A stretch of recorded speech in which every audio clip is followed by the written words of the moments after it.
Пәтер жалғауларда түрлі алаяқтық схемаларға алданып жатқандар аз емес. Ең бірінші әрі танымалы пәтерді алдын ала брондау әдісі. Көп жағдайда алаяқтар сіз секілді адам бар, егер пәтерді дәл қазір алмасаңыз, басқа біреу алып кету мүмкін деген сияқты манипуляциялық сөйлемдерді қолданады. Сәйкесінше адамдар осыған сеніп құжаттарды еш тексерместен онлайн түрде ақшаны аудара салады. Ал Крыша KZ сайтының жазуынша ешқашан бейтаныс адамға ақша аудармау керек екен дейді. Екінші әдіс риэлтордың атын жамылушылар схемасы. Өздерін риэлторлық компания деп таныстыратын кейбір ақпараттық агенттіктегі адамдар Крыша KZ сайтында ақпарат үшін ақша сұрайды. Сондай-ақ пәтер туралы тиімді ұсыныстар түсетін чаттарға немесе құпия базаларға қосу үшін де қосымша ақша талап етеді. Ал Крыша KZ сайты болса бұндай хабарламаларға сенбеуге шақырады. Тағы бір алдау әдісі өзгенің пәтерін жалға беру, яғни субаренда. Алаяқтар алдын ала өзгенің пәтерін жалдап алады да сол пәтерді тәулік немесе өзге де уақытқа өзінікі деп көрсетуі мүмкін.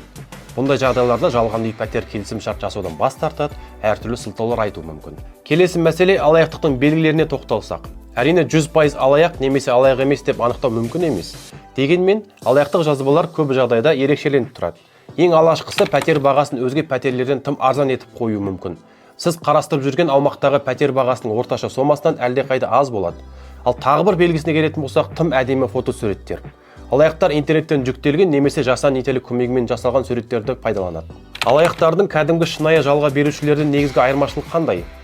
Заңгер Марина Абжанованың айтуынша, алаяқтар шарт жасасқанда құқықтық растайтын құжаттарды ұсынбайды.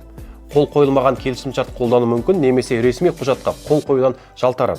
Заңгердің айтуынша, заңды және дұрыс келісімшарт мынадай процестерден тұрады. Ең бірінші құжатты мұқият оқып тексеріп шығу керек. Екінші қадам келісімшартқа қол қою, үшінші тапсыру актісі, одан кейін барып жалдау мен төлеу актісін төлеу керек. Ол жерде төлем мерзімі мен уақыты көрсетіледі. Және соңғы қадам келісімшартты тіркеу. Сондай-ақ келісімшартты тіркеуден бөлек төлем жасалған туралы түбіртек, яғни чекті де сақтау маңызды. Алаяқтарға алданып қалған жағдайда бірден ішкі істер бөлімшесіне барып арыз жазыңыз. Егер полиция қызметкері арызыңызды қабылдамай немесе кері қайтарса, сол өңірдегі прокуратураға шағымдансаңыз болады. Ал егер үйден шығуға мүмкіндігіңіз болмаса, e-өтініш сайты немесе eGov Mobile арқылы арыз тастаңыз. Ақпарат пайдалы болса чаттарға жіберіңіз, таратуына ат салсыңыз, алып қосарың болса пікірге жаза кетіңіз. Алаяқтардан сақ болайық.